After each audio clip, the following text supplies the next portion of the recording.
If you're like me who grew up playing Minecraft in the late 2010s, you will be familiar with RLcraft. 2018 was a very special time.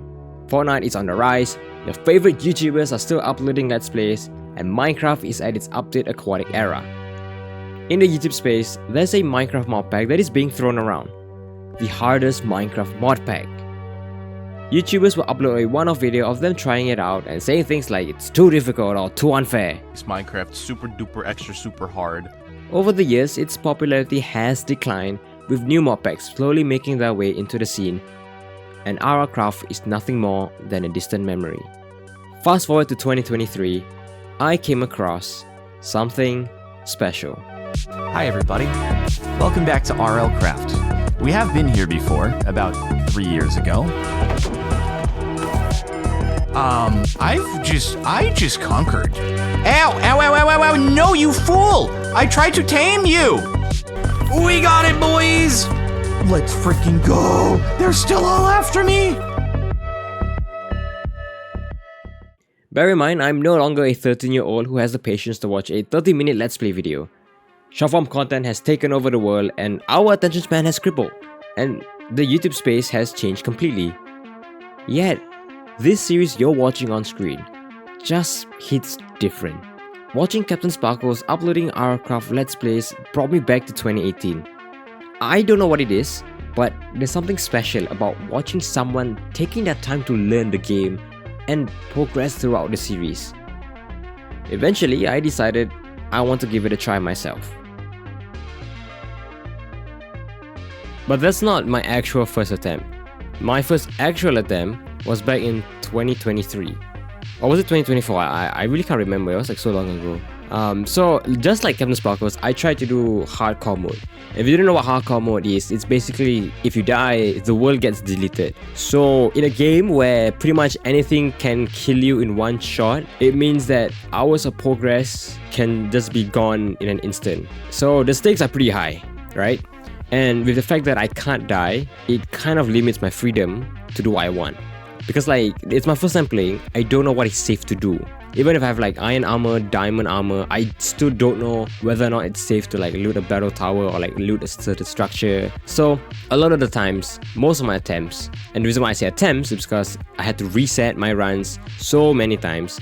Attempts that do make it to like diamond armor level, I ended up just getting one shot by like an inferno mob or like a blighted mob, or like me being too ambitious by like exploring a new structure that I've never seen before. It was pretty bad, right? This went on for like months, so it was really boring. I was doing the same thing over and over again, so I just gave up entirely until I came across a video on YouTube by Caleb Brune. Today, I want to show you one of the most OP items in RLcraft. The video was about how you can use invisibility potions to actually explore these dungeons, explore structures without the mobs actually detecting you. And what's cool is that with the latest update, it actually works as intended, where most, not all, but most Lycanite mobs don't actually see you. Where previously they'll like detect you either way, but now it doesn't do that. It now works as intended. So like that concept was really interesting to me, and I thought that okay, that's like a cool idea for a video. So I decided to come back to the game, but this time just play it in normal survival. If I were to die, I'm able to just pick up where I left off instead of having to like restart from the beginning. So with the stakes now significantly lower, I'm now able to like take my time with the game.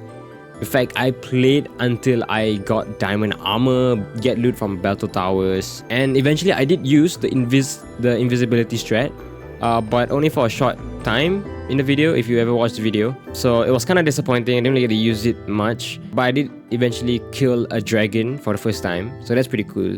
And I ended up uploading that video onto my channel, and it was a pretty successful video.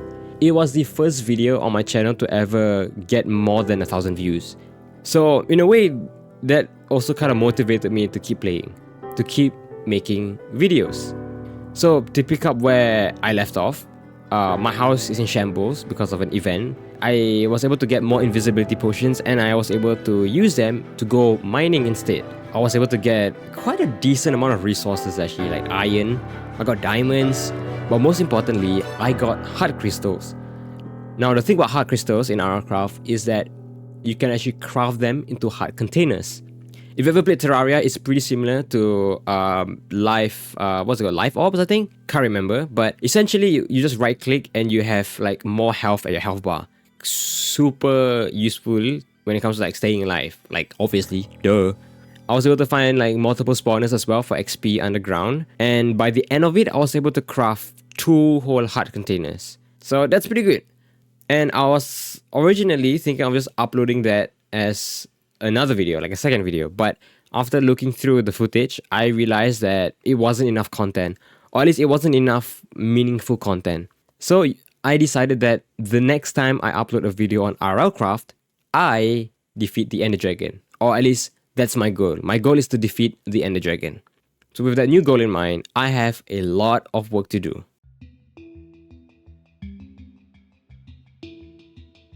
First things first, I need a new house. I just ended up moving to the house next door, so no biggie. And in the process of moving my stuff over, I realized that right now my main method of traveling is by horse. Now the thing about RLCraft is that the only way for you to get better gear and to get more XP is to explore. Explore, find structures, kill mobs, trade with villagers, rinse and repeat, and boom, you're like maxed out, right? And right now my main method of exploring areas is by horse. Now it's pretty good, but it's nowhere near the best, right? The problem with horses is that you're limited by land. So if let's say you're exploring and eventually you run into an ocean, well, you obviously can't use a horse. You have to use boat, but boats aren't viable because again, a sea serpent can spawn in the ocean and just kill you as you're in the boat. And a lot of the times, sea serpents will just come out of nowhere and they can kill you from a range. So yeah, I'm pretty much limited to land. So my new priority is to get a flying mount. And at this point in the game, the only viable option is a hippogriff. And to get a hippogriff, you need to use rabbit's feet. I know, weird. After everything was settled, my new priority was to start breeding rabbits. The thing about Minecraft animal breeding is that there is a cooldown period of 5 minutes.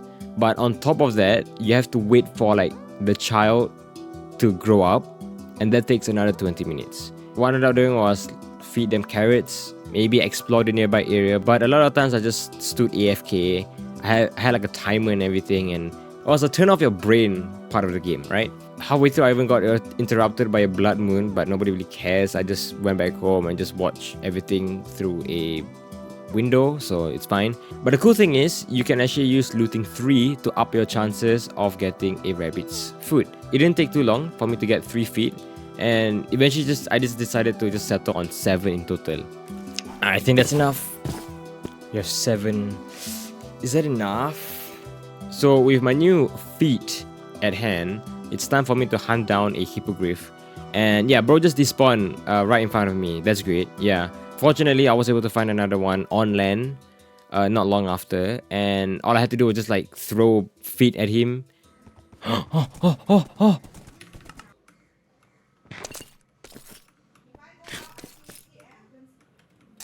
Come on. Oh! Yes! Yes! Yes! Finally! I can fly!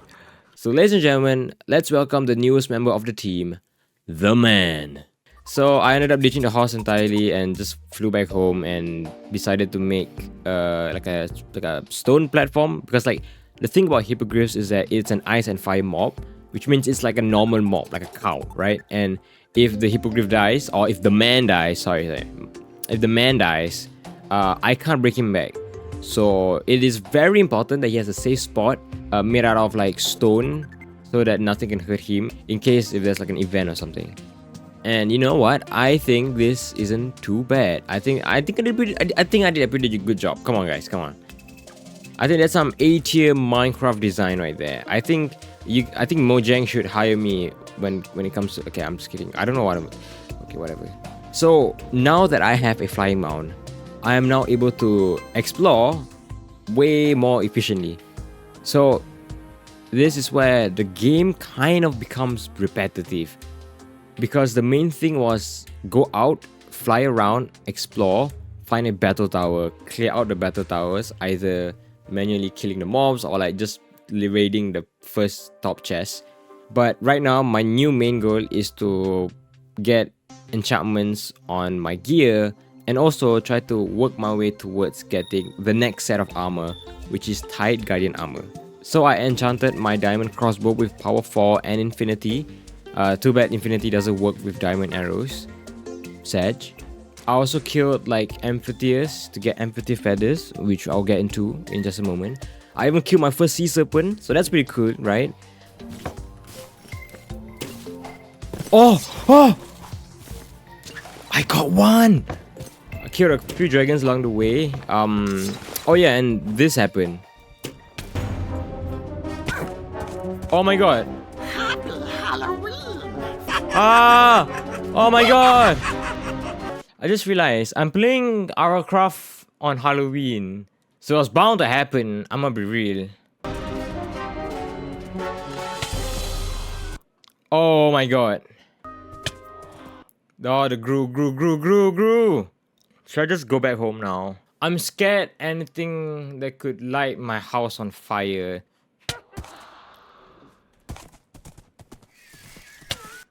Ah! Oh!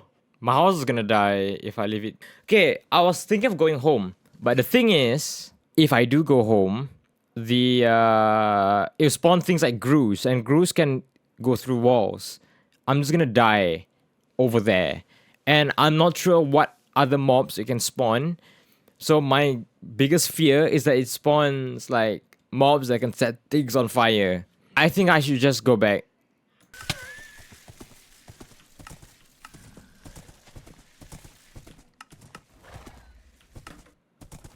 He's right behind me. The clown is right behind me.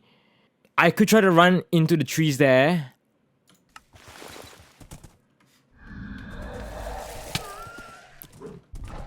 Dodge and weave, baby!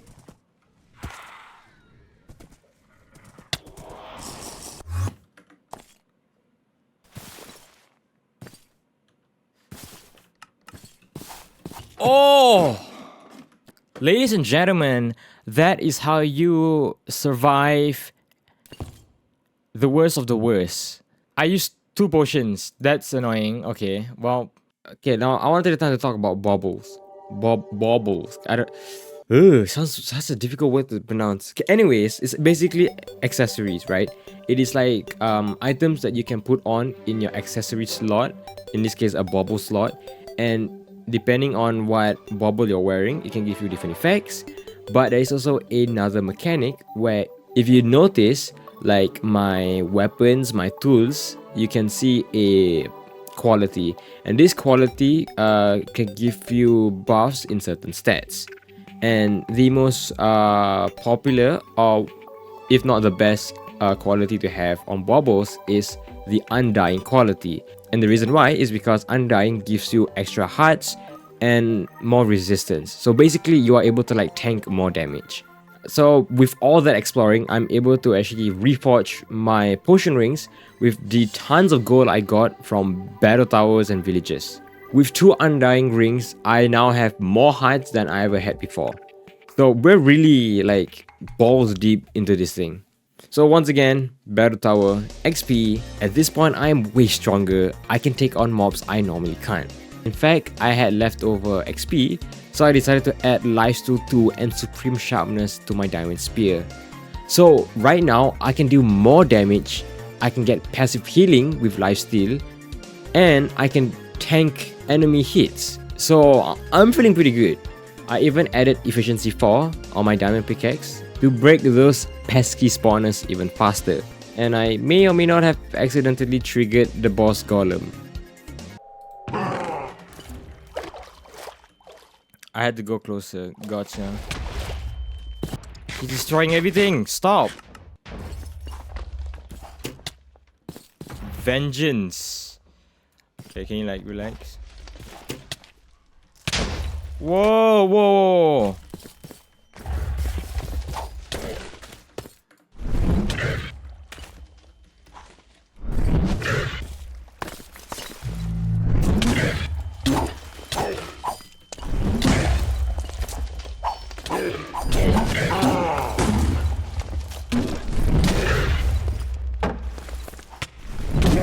Oh my god.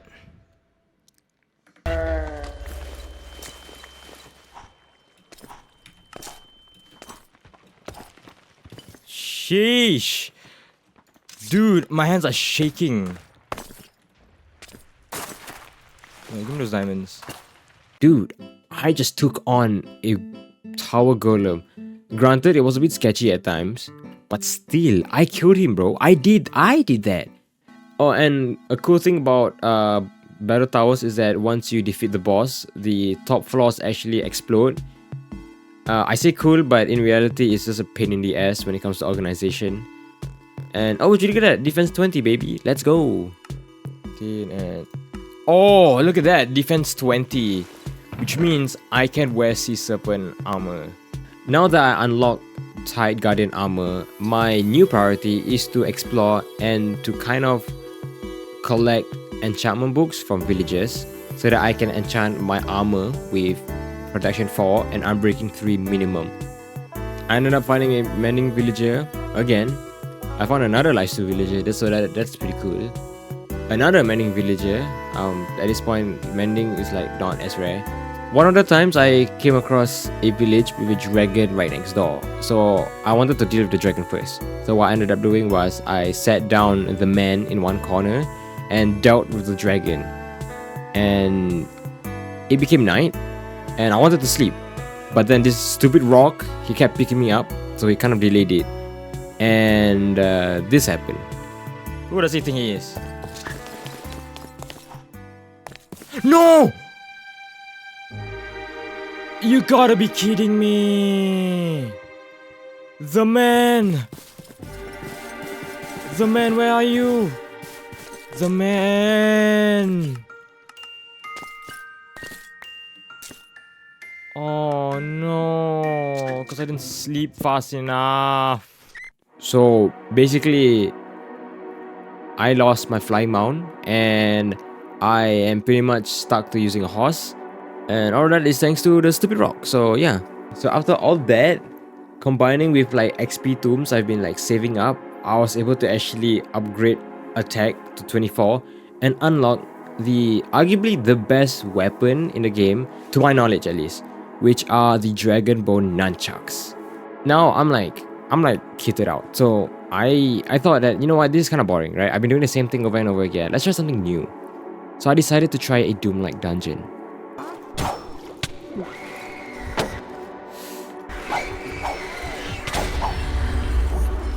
Oh!